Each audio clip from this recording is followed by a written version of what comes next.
आकाशवाणी रांची से प्रस्तुत है प्रादेशिक समाचार।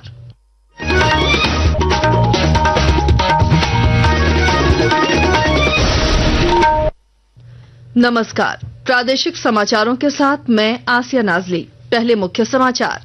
प्रधानमंत्री नरेंद्र मोदी ने कहा, छठ पूजा अब ले रही वैश्विक उत्सव का रूप। मन की बात ने बताया, छठ को यूनेस्को की सांस्कृतिक धरोहर सूची में शामिल करने के लिए सरकार प्रयासरत। केंद्रीय गृह मंत्री अमित शाह ने कहा कि देश से वामपंथी उग्रवाद 31 मार्च तक होगा पूरी तरह समाप्त। नक्सलियों का सामना कर आदिवासियों की सुरक्षा उनकी सरकार का धर्म। गिरिडीह में नगर विकास मंत्री सुदेव कुमार ने पूजा पंडालों का किया निरीक्षण, शांति और सौहार्दपूर्ण माहौल बनाए रखने की अपील की। मौसम विभाग ने राज्य के कई जिलों में 3 अक्टूबर तक बारिश के साथ गरज और तेज हवाओं का जारी किया येलो अलर्ट। और एशिया कप T20 क्रिकेट के फाइनल में आज भारत का मुकाबला पाकिस्तान से। और अब समाचार विस्तार से। प्रधानमंत्री ने कहा कि अब छठ पूजा एक वैश्विक उत्सव में बदल रही है। आकाशवाणी से मन की बात कार्यक्रम की 126वीं कड़ी में आज श्रोताओं के साथ अपने विचार साझा करते हुए उन्होंने कहा कि सरकार इस महापर्व को यूनेस्को की सांस्कृतिक धरोहर सूची में शामिल करने के प्रयास कर रही है। श्री मोदी ने कहा, इस सूची में शामिल होने से दुनिया भर के लोग छठ पूजा की भव्यता और दिव्यता का अनुभव कर सकेंगे। छठ न सिर्फ देश के अलग अलग हिस्सों में मनाई जाती है, बल्कि दुनिया भर में इसकी छठा देखने को मिलती है। आज ये एक ग्लोबल फेस्टिवल बन रहा है। साथियों, मुझे आपको ये बताते हुए बहुत खुशी है कि भारत सरकार भी छठ पूजा को लेकर एक बड़े प्रयास में जुटी है। भारत सरकार छठ महापर्व को यूनेस्को की इंटेंजिबल कल्चरल हेरिटेज लिस्ट यानी यूनेस्को की सांस्कृतिक धरोहर की सूची में शामिल कराने का प्रयास कर रही है। केंद्रीय गृह मंत्री अमित शाह ने कहा कि देश से वामपंथी उग्रवाद को 31 मार्च अगले साल तक पूरी तरह समाप्त कर दिया जाएगा। उन्होंने आज नई दिल्ली में नक्सल मुक्त भारत कार्यक्रम के समापन सत्र में कहा कि अगर नक्सली निर्दोष आदिवासियों को मारना चाहते हैं तो नक्सलियों का सामना कर आदिवासियों को बचाना उनकी सरकार का धर्म है। हमारी सरकार की नीति है, जो हथियार छोड़कर सरेंडर होकर आना चाहते हैं उनके लिए रेड कारपेट है। आइए भाई, आपका स्वागत है, आप मार्ग भूले हुए हमारे ही लोग हो, सबका स्वागत है। हथियार छोड़ दीजिए। आज भी मैं कहता हूं, हम किसी को मारना नहीं चाहते, मगर आप हथियार में लेकर निर्दोष आदिवासियों को मारना चाहते हैं तो मेरी सरकार का धर्म है इनको बचाना और आपका सामना। मैं विश्वास के साथ इतने बड़े फोरम में कह सकता हूं, 31/3/26 को इस देश में से हथियारी नक्सलवाद समाप्त। गिरिडीह में नगर विकास मंत्री सुदेव कुमार ने विभिन्न पूजा पंडालों का निरीक्षण किया और पपड़वा टाड़ में पूजा समिति द्वारा उनका स्वागत किया गया।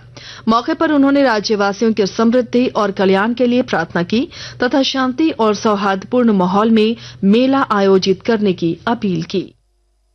माता रानी की पूजा के साथ साथ शायद इस इलाके में लगने वाला सबसे बड़ा मेला भी है। यहाँ की कमेटी के ऊपर ज्यादा बड़ी जवाबदेहियां हैं। कमेटी के सदस्यों के प्रयास से आज तक यह मेला बड़े सफल रूप में आयोजित होता रहा है। मां भगवती से मेरी प्रार्थना है कि उनकी कृपा बनी रहे।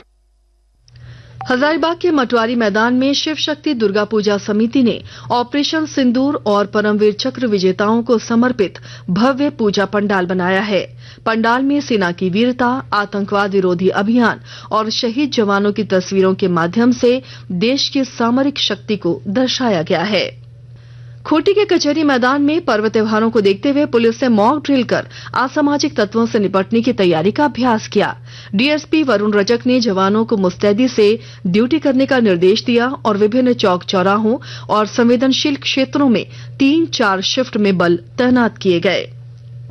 जमशेदपुर नोटिफाइड एरिया कमेटी ने स्वच्छ भारत अभियान के तहत पूजा पंडालों से एकत्रित फूलों को खाद में परिवर्तित करने की अनोखी पहल शुरू की।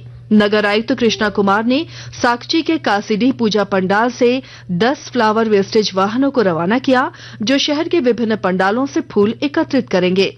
पंडालों की स्वच्छता बनाए रखने वाले आयोजकों को जेएनसी की ओर से पुरस्कार भी दिया जाएगा। आकाशवाणी के ताजा तरीन समाचारों के लिए आप हमारी वेबसाइट newsonair.gov.in पर लॉग इन कर सकते हैं। ताजा समाचार X handle ATIR news alerts और Facebook page All India Radio news पर भी उपलब्ध है। आप प्रादेशिक समाचार एकांश के एक्स हैंडल ATIR न्यूज _ और Facebook page Akashvani news Ranchi, Instagram page तथा YouTube channel AIR news Ranchi पर भी हमारे बुलेटिन सुन सकते हैं।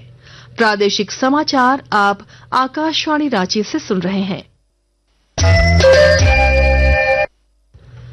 प्रधानमंत्री नरेंद्र मोदी ने GST बचत उत्सव की घोषणा की थी।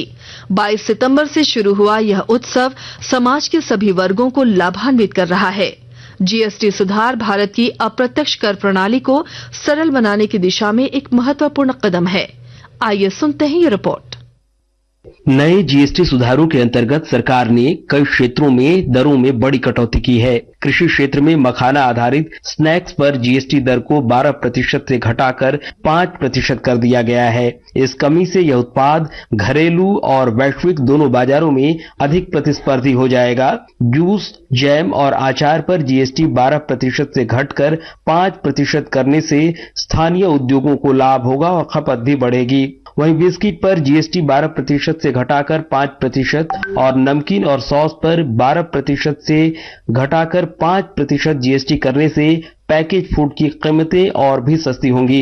इससे खपत बढ़ेगी और उपभोक्ताओं के साथ साथ खाद्य प्रसंस्करण उद्योग को भी बढ़ावा मिलेगा। महविश रहमान के साथ आकाशवाणी समाचार कक्ष रांची से मैं चंदन कुमार कौंडिल्य। हजारीबाग में ACB की टीम ने वन भूमि घोटाला मामले में ऑटोमोबाइल कंपनी के संचालक विनय सिंह के डेमोटार शोरूम में छापेमारी की। छापेमारी में कर्मियों से पूछताछ की गई और पूरे परिसर को सुरक्षा घेरे में रखा गया। गौरतलब है कि विनय सिंह लोकनायक जयप्रकाश नारायण केंद्रीय कारा में न्यायिक हिरासत में हैं और उन पर सरकारी अधिकारियों के साथ मिलकर अवैध तरीके से गैर मजरूआ खास और जंगल झाड़ी भूमि की जमाबंदी कराने का आरोप है। देवघर अजगैबीनाथ को सीधे जोड़ने के लिए अजगैबीनाथ सुल्तानगंज कटोरिया रेल लाइन का काम जल्द ही चालू हो जाएगा। और जानकारी के साथ हमारे संवाददाता। देवघर अजगैबीनाथ को सीधे जोड़ने के लिए अजगैबीनाथ सुल्तानगंज कटोरिया रेल लाइन का काम जल्द ही चालू हो जाएगा। उम्मीद है कि दुर्गा पूजा के बाद 75 किलोमीटर की इस रेल परियोजना की शुरुआत होगी। इसके पूरे होने से भागलपुर और देवघर सहित पूरे देश के शिव भक्तों को रेलगाड़ी के माध्यम से सफर करने में आसानी होगी। इस परियोजना की कुल लंबाई 74.8 किलोमीटर होगी। इस प्रस्तावित रेलखंड में सुल्तानगंज और कटोरिया के साथ असरगंज, तारापुर, बेलहर, श्रीनगर और कई स्टेशनों में ठहराव होंगे। परियोजना पर लगभग 1261 करोड़ का खर्च आएगा। आशीष कुमार अंबस्ट, आकाशवाणी समाचार, Deoghar.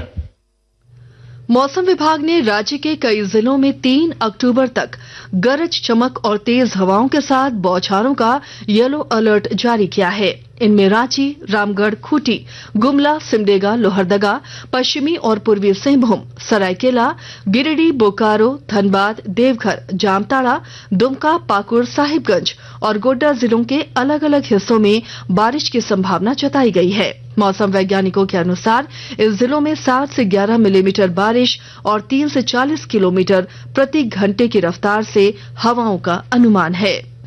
Asia cup T20 cricket के फाइनल में आज भारत का मुकाबला पाकिस्तान से होगा। यह मैच भारतीय समय के अनुसार रात 8 बजे से खेला जाएगा।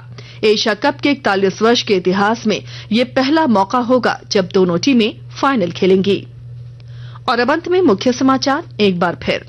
प्रधानमंत्री नरेंद्र मोदी ने कहा, छठ पूजा अब ले रही वैश्विक उत्सव का रूप। मन की बात में बताया, छठ को यूनेस्को की सांस्कृतिक धरोहर सूची में शामिल करने के लिए सरकार प्रयासरत। केंद्रीय गृह मंत्री अमित शाह ने कहा कि देश से वामपंथी उग्रवाद 31 मार्च तक होगा पूरी तरह समाप्त। नक्सलियों का सामना कर आदिवासियों की सुरक्षा उनकी सरकार का धर्म। गिरिडीह में नगर विकास मंत्री सुदेव कुमार ने पूजा पंडालों का किया निरीक्षण, शांति और सौहार्दपूर्ण माहौल बनाए रखने की अपील की। मौसम विभाग ने राज्य के कई जिलों में 3 अक्टूबर तक बारिश के साथ गरज और तेज हवाओं का जारी किया येलो अलर्ट। और एशिया कप T20 क्रिकेट के फाइनल में आज भारत का मुकाबला पाकिस्तान से। आकाशवाणी रांची से प्रादेशिक समाचार का ये बुलेटिन समाप्त हुआ। अगला प्रादेशिक समाचार बुलेटिन कल सुबह 8:30 बजे प्रसारित किया जाएगा। नमस्कार।